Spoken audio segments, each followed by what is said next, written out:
Depuis la rupture historique décidée par les trois leaders de l'AES avec l'ancienne puissance coloniale, la France, celle-ci, on le sait, peine à reprendre pied au Sahel.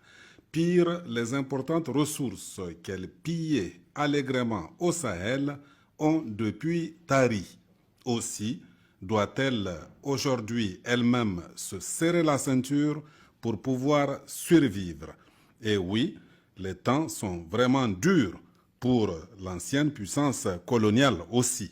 En effet, en présentant hier le projet de budget 2026, le gouvernement français a annoncé une batterie de mesures visant à économiser 22 milliards d'euros, soit autour de 15 000 milliards de francs CFA. Un manque à gagner stratosphérique qui prouve à suffisance l'importance cruciale des ressources de l'AES pour la France, dont elle avait fait une vache laitière. En effet, le Burkina, le Mali et le Niger ont subi des siècles d'exploitation sous le joug de la colonisation.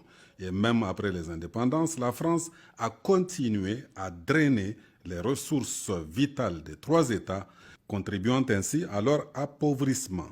Leurs immenses richesses minières ont alimenté l'économie française sans donner au Sahel les avantages qu'il mérite et qu'il était donc en droit d'attendre. À titre illustratif, entre 2005 et 2020, le Niger a fourni un quart de l'uranium naturel utilisé par la France. C'est dire aussi et surtout qu'aujourd'hui, les États de l'AES sont en droit de demander réparation à la France. C'est un impératif.